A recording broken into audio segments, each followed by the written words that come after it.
Bonsoir à toutes et à tous et merci de votre fidélité à la RTS. Voici les titres du 20h.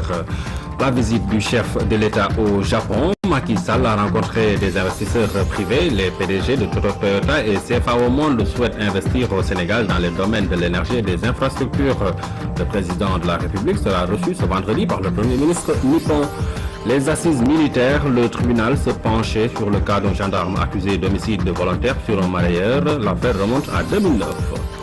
Et puis 100 tonnes de poissons juvéniles incinérés. Cette marchandise estimée à 120 millions de francs a été saisie par la direction de la protection et de la surveillance des pêches. La capture de ces poissons est interdite par la loi. La visite de travail du chef de l'État à Yokohama au Japon et cette série d'audiences accordées à des investisseurs privés, les présidents directeurs généraux de Toyota et CFAO Monde reçus par le président de la République ont décidé d'élargir leurs pistes d'investissement. En plus du secteur de l'automobile, ces deux grandes firmes internationales veulent investir au Sénégal dans les domaines de l'énergie et des infrastructures. Nous les écoutons au micro de Pabiram Biganyay.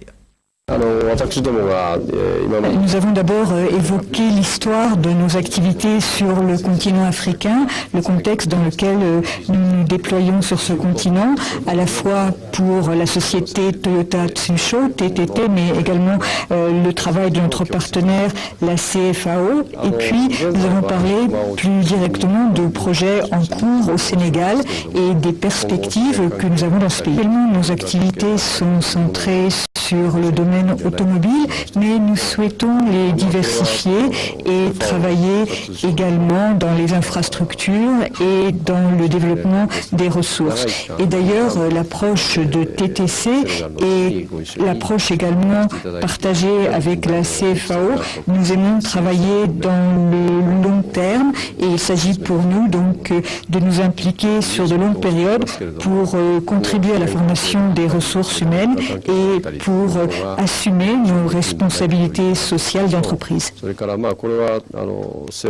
Nous avons évoqué devant le président, au-delà de ce que vient de dire M. Karoubé, les différents projets à court terme qui vont démarrer, puisque nous avons annoncé aujourd'hui un joint venture avec Carrefour au niveau de CFAO pour créer des magasins et des supermarchés sur toute l'Afrique de l'Ouest, dont le Sénégal, plus des centres commerciaux. Nous avons évoqué d'autres projets qui sont plus dans le domaine minier. Pour le coup, nous préférons garder la confidentialité à ce stade. Et surtout, le plus important, à mon avis, une collaboration que nous souhaitons engager avec le gouvernement sénégalais sur les priorités long terme du Sénégal, l'infrastructure, l'énergie, la structuration de certaines filières industrielles, pour lesquelles au-delà donc des activités actuelles de CFAO au Sénégal et en Afrique de l'Ouest, nous souhaitons nous investir pour le futur. Donc c'est vraiment quelque chose de nouveau et je crois que le président a reçu l'annonce de l'élargissement des activités du groupe TTC-CFAO en Afrique de façon très favorable. Une entreprise japonaise spécialisée dans le domaine optique va mettre à la disposition des malvoyants plusieurs milliers de paires de lunettes. L'investissement va coûter plus d'1,5 milliard de francs CFA en 2014, mais déjà cette année, plus de 500 millions de francs seront injectés dans ce projet mis en route par la Fondation Servir le Sénégal. Elle a déjà distribué plus de 2500 paires de lunettes en 2012. Écoutons à ce sujet le PDG du groupe Sankyoshia Optical. Ils ont noué un partenariat avec la Fondation Servir le Sénégal. Et l'année dernière, ils ont fait un don, un peu plus de 2500 paires de lunettes, pas d'occasion, neuves et de grande qualité à la Fondation, inclus dans les zones rurales du pays. Ce projet est en 3 phases. Donc 2012 c'est déjà fait, 2013 c'est en voie, nous visons octobre pour la même quantité, la même valeur, c'était à peu près 500 millions CFA. Et 2014 sera la 3e phase et le total sera 1,5 milliard CFA mobilisés. C'est la responsabilité sociale de la société Sankyoshia. Et pour être complet avec cette visite du chef de l'État au Japon, notez qu'il sera demain reçu qui sera reçu par le Premier ministre japonais Shinzo Abe. D'importantes questions liées à la coopération entre les deux pays seront abordées au cours de cette rencontre. Nos envoyés spéciaux reviendront sur les temps forts de cette séance de travail dans nos prochaines éditions. L'ambassadeur de la Sierra Leone au Sénégal reçu par le Premier ministre Abdoul Mbaye, son Excellence Khadijatou Bassir, était venu remercier le Premier ministre qui avait représenté le chef de l'État à l'occasion de l'investiture du président sierra-léonais. Une visite qui a aussi permis d'aborder les relations entre les deux pays. Khadijatou Bassir est interrogé à sa sortie d'audience par Cheikh Bamba Gueye. I am very happy to visit the Prime Minister. Je suis donc venu voir Monsieur le Premier ministre pour le remercier de la visite qu'il a effectuée en Sierra Leone et comme envoyé de Monsieur le Président Macky Sall, qui n'a pas pu s'y rendre à l'époque. Et c'est un peu tard, mais il fallait le faire quand même. J'ai parlé avec Monsieur le Premier ministre. Je lui ai demandé spécialement de développer les relations diplomatiques entre la Sierra Leone et le Sénégal, notamment en nommant un consul ou un représentant à Freetown, parce qu'il y a beaucoup de sociétés sénégalaises qui évoluent en Sierra Leone dans le domaine des infrastructures et dans d'autres domaines. Et il y a beaucoup de Sénégalais également qui évoluent dans le pays, dans divers domaines. Et je pense que ce serait une bonne chose que le Sénégal soit représenté en Sierra Leone. It would be good if they have a representative there that's recognized by both governments. Les membres du comité d'initiative pour le mémorial musée Le Diola ont rencontré ce jeudi les députés du groupe parlementaire Benno Bokk Yakaar. Cet échange avec les parlementaires a porté sur plusieurs sujets, notamment la prise en charge des demandes des associations de familles de victimes du naufrage du bateau Le Diola. La rencontre a également été l'occasion pour Nassardine Aïdara et ses camarades de revenir en détail sur les manquements qui ont abouti à l'une des plus grandes catastrophes maritimes au monde. Eric Nimadi. Depuis sa création en 2007, c'est la première rencontre entre le collectif des familles de victimes du bateau Le Diola et des députés.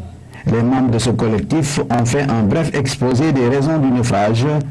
Puis, ils ont abordé les promesses non tenues du précédent gouvernement à leur égard avant de faire des doléances aux députés.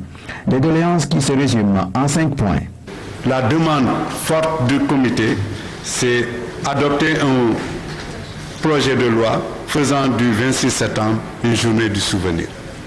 Nous voulons, en tout cas, que les parlementaires s'engagent avec nous parce que nous nous engageons à créer une fondation Le Diola pour ça et à ériger à Dakar, sur la Corniche Ouest, un mémorial comprenant un musée et un centre de recherche sur la sécurité humaine, la prévention des risques et catastrophes. Face à ces sollicitations pressantes du comité d'initiative pour le mémorial musée Le Diola, les députés membres du groupe Benno Bokk Yakaar ont été très réactifs. Ils ont promis un soutien sans faille à leur combat qu'ils jugent légitime. Mieux, ils envisagent la création d'un comité de suivi pour que cette question soit une préoccupation nationale. Donc nous avons décidé, avec l'ensemble des députés du groupe, de faire une proposition de loi pour faire du 26 septembre une journée de commémoration travaillée et payée. Parce que nous voulons rendre cet événement inoubliable, que les générations futures puissent se souvenir de ce qui s'est passé. Mais mieux, nous allons même essayer de voir aussi au niveau de la loi, s'il est possible de faire une proposition de loi pour rendre imprescriptibles tous les délits et crimes liés à ce naufrage du Diola. Après cette séance de plaidoyer pour la prise en charge des demandes des associations de familles de victimes du naufrage du bateau Le Diola, les membres du collectif se sont dit satisfaits de cette rencontre. Dans les prochains jours, ils vont rencontrer les autres groupes parlementaires de l'hémicycle pour renforcer ce plaidoyer.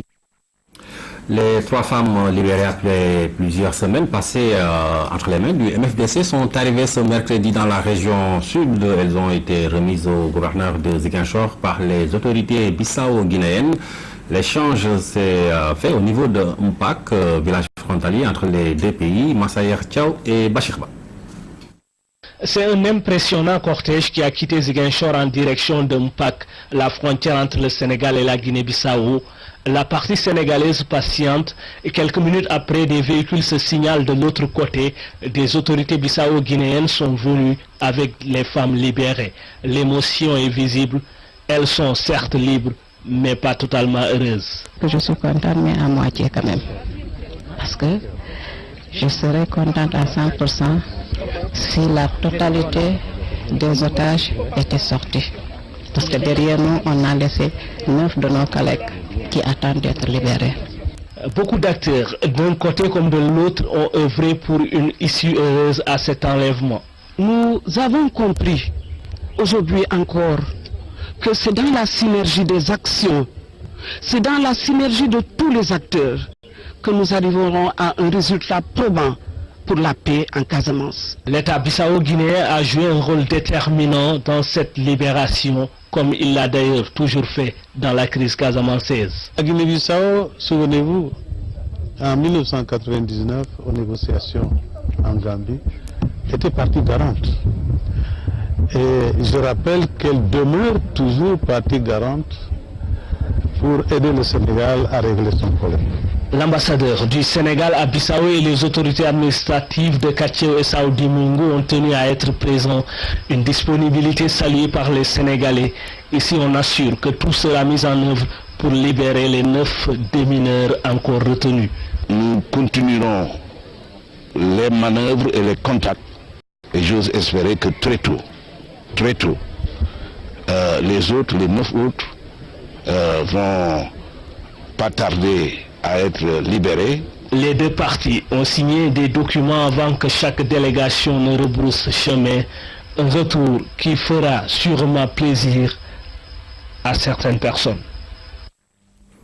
Ouverture ce jeudi des assises militaires, première affaire jugée, le cas Gora Diop. Ce gendarme est accusé d'homicide volontaire pour avoir ôté la vie à Sangone Mbaye, un mareyeur établi à Joal. L'affaire remonte à août 2009. Louis-Philippe Sagna. Avant cette comparution, il y a eu une première, mais la procédure initiée a été déclarée irrégulière. Il fallait alors la présence de magistrats professionnels assistés de militaires pour mieux tirer au clair cette affaire qui date de 2009. Nous devons tous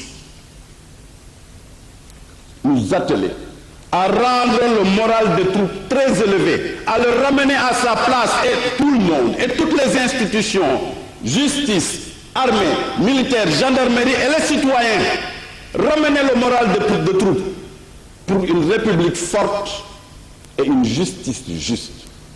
Le président de cette cour a beaucoup insisté sur l'importance du respect de la procédure. Pour bien juger, il faut comprendre, a-t-il souligné. Juger quelqu'un, c'est le comprendre. Comprendre quelqu'un, c'est savoir dans quel secteur il travaille, dans quel secteur il vit. C'est pourquoi dans le cadre soit des juridictions spéciales, les juridictions sénégalaises s'adjoignent d'assesseurs pour mieux comprendre la personne. Parce que juger une personne, il faut comprendre cette personne. Qui est cette personne? C'est un gendarme. Un gendarme, c'est différent d'un citoyen. C'est pourquoi on s'est accolé avec des assesseurs militaires pour rendre une bonne justice. Et je ne vous cache pas, il y aura une bonne justice. Tous les pays démocratiques sont dotés d'une justice militaire. Ainsi, toutes les dispositions sont prises pour dire le droit, a réaffirmé le président. Pour rappel, le gendarme Gora Diop est accusé d'homicide volontaire pour avoir ôté la vie à Sangone Mbaye le 12 août 2009 à Joal. Placé sous mandat de dépôt à la maison d'arrêt de correction de Rebeuss par le doyen des juges, il attendait ce jour depuis près de 4 ans pour être fixé sur son sort. Nous recevons sur ce plateau le général Ousmane Kane, chef d'état-major de l'armée de l'armée de l'air. Mon général, bonsoir. Bonsoir, M. Traoré. Voilà, vous êtes donc sur ce plateau pour nous parler de ces journées de sensibilisation au métier de l'air que vous organisez vendredi, samedi et dimanche. Pourquoi un tel événement? Monsieur Traoré, je voudrais d'abord saluer l'auditoire et puis vous présenter donc ces journées. Ces journées sont destinées à promouvoir les métiers de l'aviation. Tous les métiers de l'aviation, nous les organisons pour la deuxième fois. Nous avons l'année dernière reçu plus de 3000 élèves. Cette année, nous prévoyons de recevoir plus de 4000 élèves, c'est dire l'engouement. Nous comptons donc présenter à notre public, au jeune public, à la jeune génération, les métiers et les filières que offre l'aviation. Donc, il y a non seulement l'aviation militaire, mais aussi l'aviation civile. Du côté de l'aviation militaire, nous allons présenter des stands sur la base aérienne Andala Cissé à Ouakam. Donc, ce sera 3 jours, demain, samedi et dimanche. Donc, il y aura une journée portes ouvertes qui accueillera donc tout ce public. Nous allons donc présenter le sens le plus large les métiers de l'aviation.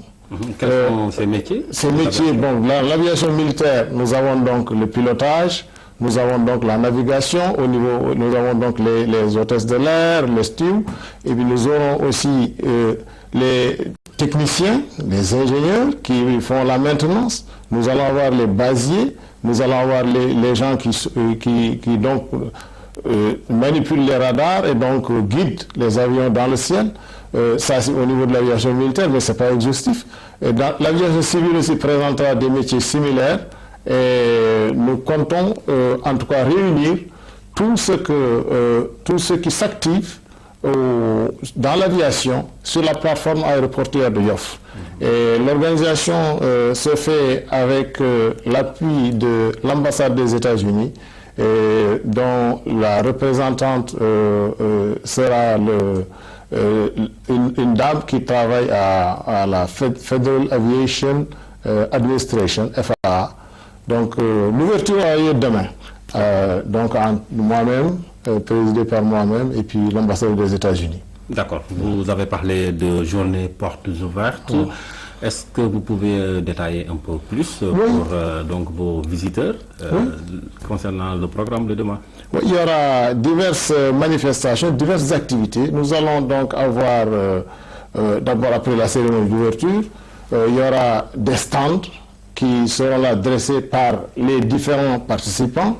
L'armée de l'air du Sénégal aura ces stands. Il y aura les compagnies civiles de la plateforme de Yoff qui vont aussi présenter le stand. Il y aura même de quoi manger. Il y aura vraiment, c'est une activité à la fois pédagogique, destinée à la jeunesse et aussi festive. Parce que nous aurons de l'aéromodélisme, du parachutisme. Et nous, armée de l'air, nous allons offrir des baptêmes de l'air à tous ces jeunes qui n'ont jamais mis pied dans un avion. Je pense que, en tout cas, nous allons être très attractifs demain. Et en organisant ces jeunes et en visant cette cible assez jeune, est-ce que quelque part vous ne visez pas un certain engouement donc, de cette couche pour la chose militaire? Si, effectivement, parce que nous voulons, nous sommes chargés de la sécurité au niveau de l'armée de l'air, donc dans le domaine aérien. Nous voulons recruter les ressources humaines les plus pointues, les élèves qui font les sciences exactes.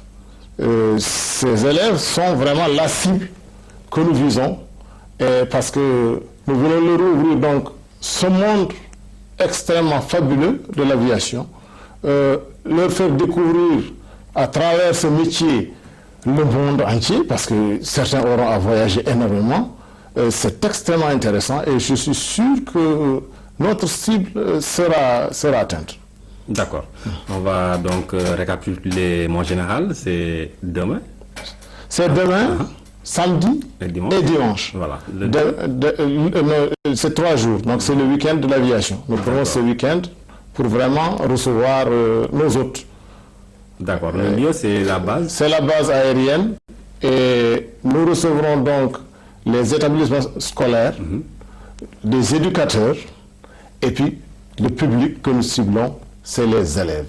D'accord. Que nous souhaitons, garçons et filles, nous souhaitons que tous viennent regarder ce que nous faisons, apprendre de ce qu'on peut leur montrer. Nous aurons aussi des anciens qui viendront faire des exposés pour montrer, pour expliquer la carrière qu'ils ont faite Je suis sûr que ce sera un immense succès. D'accord, merci mon général. Nous espérons que la cible donc vous aura entendu et qu'elle se déplacera massivement demain donc à la base militaire de Ouakam. C'est ce qui est attendu. Voilà. Général Ousmane Kane, merci. Je rappelle donc que vous êtes le chef d'état-major de l'armée de l'air et que vous étiez sur ce plateau pour nous parler des journées de sensibilisation au métier de l'air organisées ce vendredi, samedi et dimanche. Merci, M. Traoré. Voilà, merci. Le système de passation de marché public mis en place en 2008 a permis au Sénégal de se doter d'un dispositif garantissant la transparence dans la gestion des deniers publics. Mais ce système connaît des insuffisances comme la lenteur au niveau des procédures de passation de marché. Alors, quelles alternatives pour rendre ce système plus performant? La question a été débattue lors d'un atelier qui s'est tenu ce matin à Dakar. Céline Oulfal. Des études sérieuses ont toutes abouti à cette conclusion. La lenteur dans les procédures de passation des marchés publics est un des handicaps du système. Le ministère des Finances a donc réagi en engageant des réflexions. Elles ont finalement abouti à la formulation des propositions de modification de certaines dispositions du Code des marchés publics. Il nous arrive très rapidement de passer à plus de 6 mois en procédure de passation de marché pour quand même une dépense qui doit être exécutée dans une année. Vous comprendrez qu'à partir de là, on a nécessairement beaucoup de difficultés et il y a urgence justement à revoir quand même ces délais-là. D'autant plus que c'est des délais légaux. Ce n'est même pas des problèmes de lenteur, mais c'est parce que le code, la loi donc prévoit à ce niveau-là effectivement que ces délais peuvent être allés jusqu'à ce niveau. Alourdir le système pour diminuer les retours de documents et simplifier les textes pour faciliter leur compréhension, de mesures pour accélérer les procédures de passation de marché. Le ministre délégué chargé du budget est revenu sur la suppression du système de précompte. Désormais, les fournisseurs et prestataires devront fournir des documents montrant qu'ils sont en règle avec l'administration fiscale. Aujourd'hui, le fournisseur ou le prestataire se voit rétribuer la totalité de sa prestation sans pour autant retenir la TVA en amont. Et nous avons pensé qu'à partir de cet instant, il y a quand même lieu de voir au moins la situation fiscale, disons, de nos partenaires. Ces gens-là, nous avons pensé qu'ils doivent prouver au moment quand même de la prise de possession, disons, de ce chèque-là, qu'ils sont en règle avec l'administration fiscale. La réflexion ne s'est pas seulement limitée aux délais et procédures. L'ensemble des dispositions du Code des marchés publics sujettes à interprétation a été passé en revue. Après cette rencontre, le ministre délégué auprès du ministre de l'économie et des finances chargé du budget a apporté des précisions sur l'absence de l'ARMP durant cet atelier de partage et de validation du projet de décret portant modification de certaines dispositions du Code des marchés publics. Nous l'écoutons. C'est un processus qui a été enclenché depuis quelque temps et l'ARMP a toujours été associé à cette étude-là. Il s'est trouvé effectivement qu'il y a eu un problème de préscience ou de compréhension qui a fait qu'ils n'ont pas peut-être voulu déférer en tout cas à notre invitation, mais nous rappelons que c'est une structure qui est nécessairement en relation avec nous. Nous avons le même objectif, nous avons effectivement donc la même vision, c'est là qui consisterait à tout faire pour qu'il y ait une transparence dans l'exécution de la dépense publique. L'ARMP, comme je l'ai dit, a été invité, comme beaucoup de nos partenaires. Ce qui est constant, c'est qu'une fois que nos travaux seront terminés, nous travaillerons bien évidemment à les partager avec l'ensemble du gouvernement, à les envoyer à la primature et à partir de là, effectivement, faire remonter les choses jusqu'au niveau de l'autorité supérieure, le président de la République. Une fois que c'est validé tout ça, c'est un décret qui sera signé et qui remplacera les dispositions actuelles. Doter notre pays de statistiques agricoles fiables, c'est le but visé par la direction de l'analyse et des prévisions statistiques. Elle a initié un processus d'adoption de méthodologies capables de fournir des informations crédibles. À ce stade de la démarche, de sensibles améliorations sont notées. Elles ont été relevées ce matin au cours d'un atelier de capitalisation. René Massigadiouf. De la revue de la méthodologie des enquêtes agricoles, il ressort que des améliorations nettes sont obtenues. Les délais de production statistique sont passés à 2 mois seulement. L'augmentation de la taille de l'échantillon a atteint plus de 6 000 ménages contre 3 000 il y a quelques années et l'équipement général intègre de nouvelles technologies comme le GPS et l'imagerie satellitaire. Le processus de fiabilisation des informations a atteint avec ses résultats des paliers importants. Cet atelier de capitalisation est le moment d'en faire écho. Il est important qu'il y ait cette harmonisation pour garantir une pleine synergie des différents systèmes de captation statistique, de manière à pouvoir vraiment optimiser les coûts de collecte sans pour cela faire de concessions quant à la fiabilité et l'utilité de l'information. L'enquête agricole, comme d'ailleurs toutes les autres, tire sa crédibilité de ses fondements méthodologiques. Les méthodes d'investigation sont pour l'essentiel les recensements, les enquêtes par sondage, la méthode de probabilité entre autres. Mettre sur place un système d'évaluation agricole fiable est en dernier ressort le but visé. L'atelier qui nous réunit aujourd'hui s'inscrit dans le cadre de la capitalisation des innovations méthodologiques initiée depuis mars 2013. Cet exercice participatif et inclusif a déjà fait l'objet de concertations régionales sous l'égide des directions régionales de développement rural. Cet atelier national est donc un aboutissement de ce processus qui doit doter la direction de l'analyse et des prévisions statistiques agricoles d'une feuille de route pour bâtir de façon durable un système statistique agricole performant.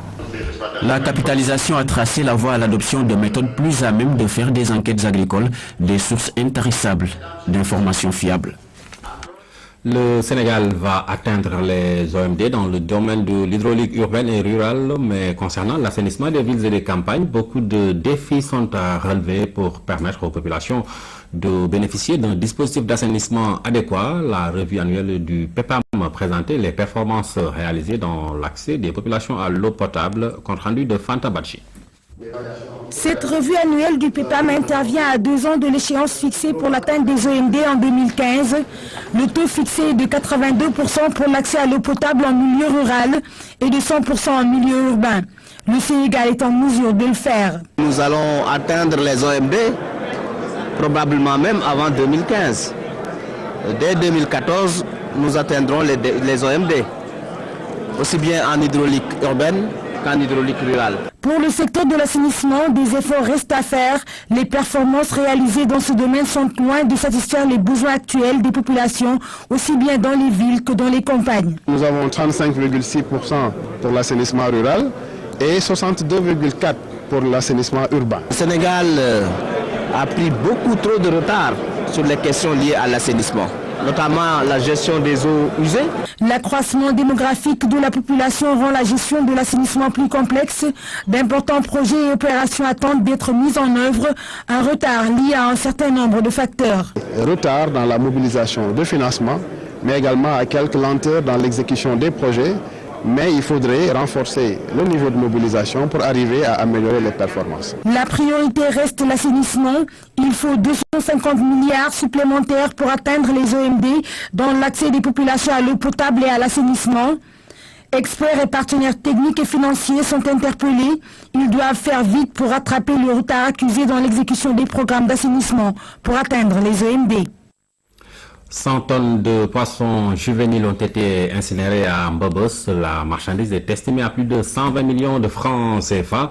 Elle a été saisie au site de transformation de Bata, de Bargny et de Mbao par les éléments de la direction de la protection et de la surveillance des pêches, Mansour Sow.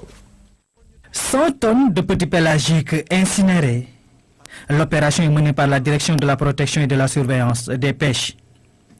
Cette cargaison est composée essentiellement de poissons juvéniles appelés Sardinella aurita et Sardinella madeirensis, Yaboy en Wolof. Elle a été saisie entre lundi et mardi et grâce à la section de la protection de l'environnement de la gendarmerie. Vous entendez à la télé, partout, qu'il n'y a plus de poissons dans nos mers. Donc les pêcheurs se plaignent de venir bredouilles lors des marées. Et pourtant, ce sont ces mêmes pêcheurs, aujourd'hui, depuis longtemps, qui procèdent à la capture des poissons qui sont immatures, donc qui ne sont pas encore adultes. La loi 98-32, dans son article 37, dispose: sont interdits la capture, le transport, le transbordement, la détention, la vente, la mise en vente et l'achat de poissons, crustacés et mollusques suivants. Les poissons, les sardinelles, aurita et madeirensis d'une taille inférieure ou égale à 12 cm. Les amendes peuvent aller jusqu'à 50 000, donc très peu par rapport au tonnage et à la valeur des marchandises. Donc la meilleure solution, c'est saisir et détruire. Ces filets-là aussi, quand ils sont perdus en mer, quand ils sont coupés, ils continuent à capturer les poissons. C'est ce qu'on appelle la pêche fantôme. Et ces poissons capturés-là finissent par mourir et pourrir dans l'eau et donc ne bénéficient à personne. Et ils peuvent rester comme ça un siècle dans l'eau avant qu'ils ne soient détruits naturellement. Cette saisie remet au goût du jour la lancinante question de la protection de certaines espèces.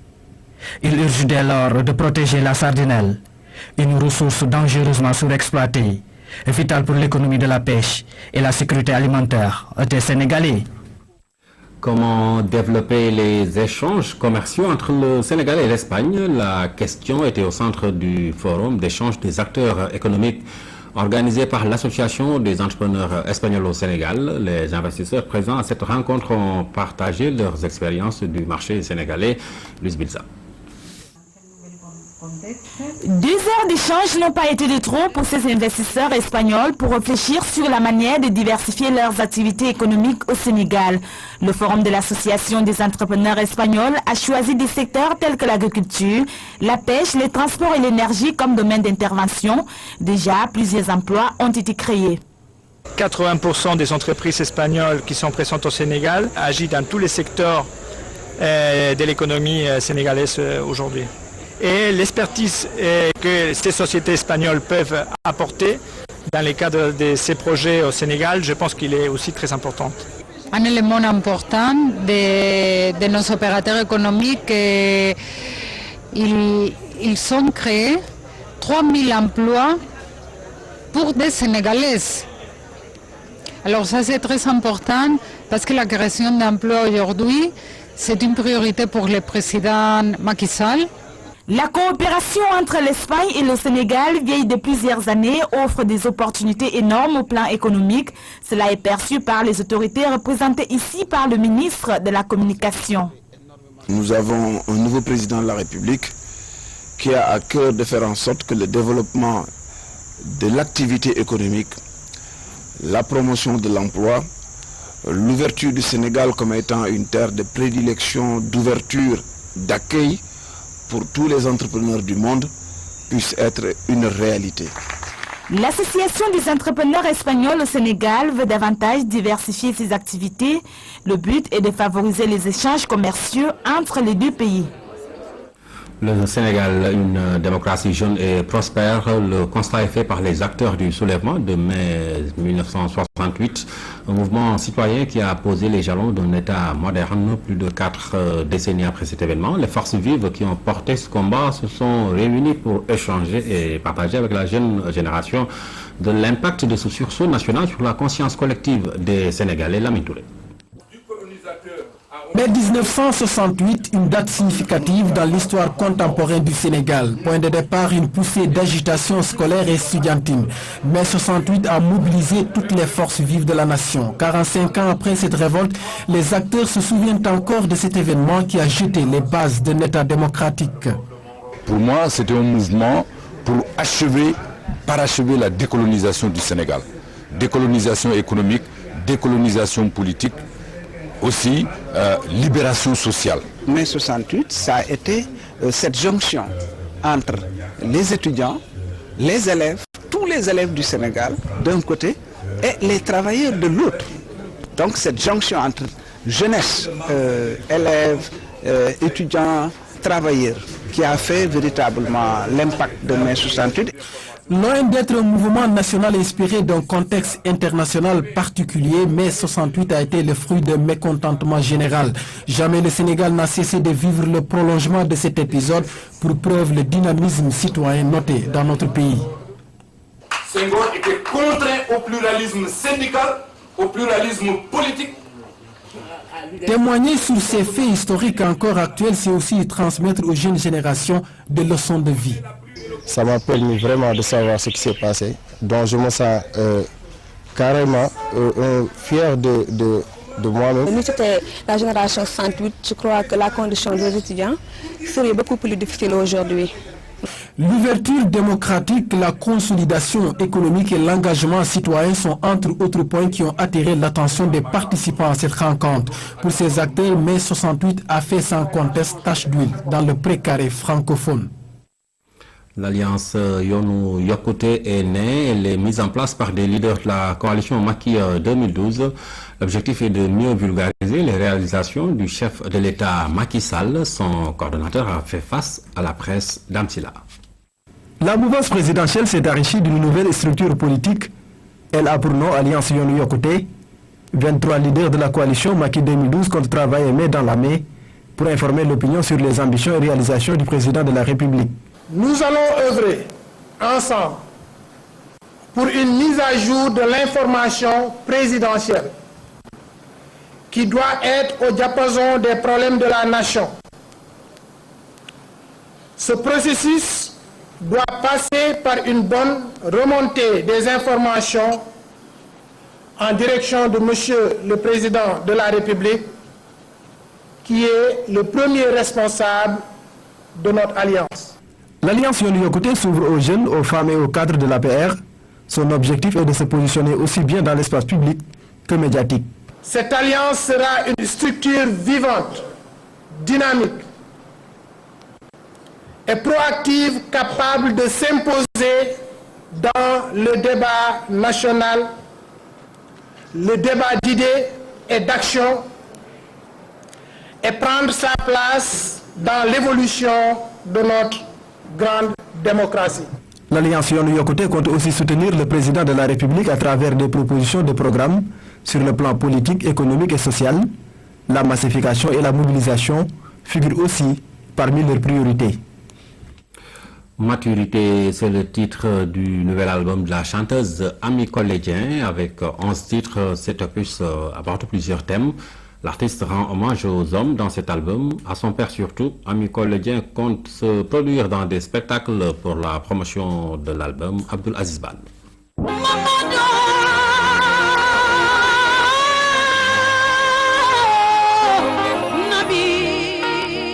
Ami Collégien de retour sur la scène musicale. Après 7 ans d'absence, elle met sur le marché Maturité.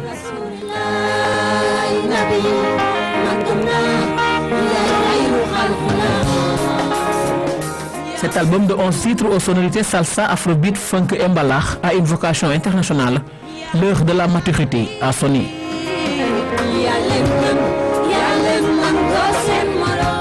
Il fallait qu'on travaille encore sur plus de trucs sur son image, et donc sur la communication, sur pas mal de trucs. Et puis travailler aussi sur l'album. Et puis pour faire vraiment un retour en force.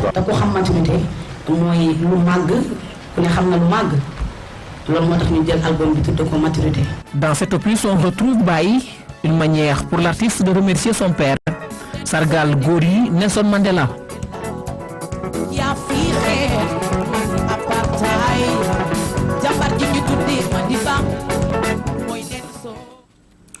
De la musique, on passe au sport avec du football. La Coupe du Sénégal, le Jaraaf et l'Union sportive de Ouakam ont validé leur ticket pour les quarts de finale. L'équipe de la Médina a sorti Dakar Sacré-Cœur à la séance des tirs au but.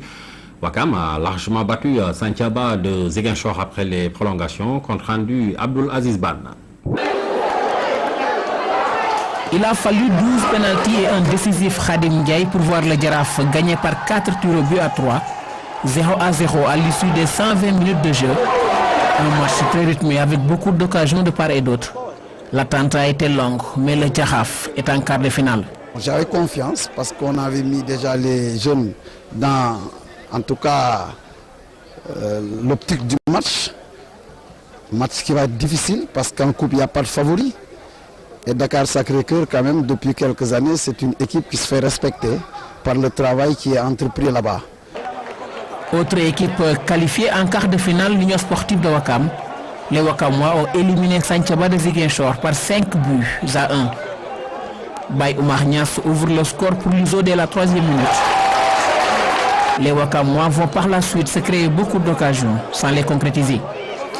Santhiaba égalise par l'intermédiaire de Abdoulaye Diatta à la 79e minute. L'Union sportive de Ouakam prit le match lors des prolongations. Mohamed Nia Diop à la 93e minute. Puis à la 106e permet à son équipe de mener au score. Il va être imité par Baye Oumar Niass qui signe lui aussi son doublé de la soirée. On joue la 113e minute dans ce match. Sadio Diao clôt ce festival offensif à la 106e minute. Ouakam gagne le match par 5 buts à 1. Grâce à cette victoire, l'Union sportive de Ouakam s'ouvre les portes des quarts de finale de la Coupe du Sénégal. Les arts martiaux à l'université Cheikh Anta Diop, le ministère des Sports va réhabiliter les 2 dojos de l'université de Dakar. Un engagement pris en marge de la nuit des arts martiaux organisée dans le campus social. Yatmalo nous fait vivre les temps forts du spectacle. Même s'il y a eu un retard sur le démarrage de la manifestation, le spectacle était au rendez-vous et l'honneur revenait à cette belle majorette d'ouvrir les hostilités. Elle devrait céder le tatami aux différentes disciplines quelques minutes après. Le karaté sous la conduite de Haruna Kamara a présenté des tableaux fort intéressants, Kion, Kata, Bunkai, etc.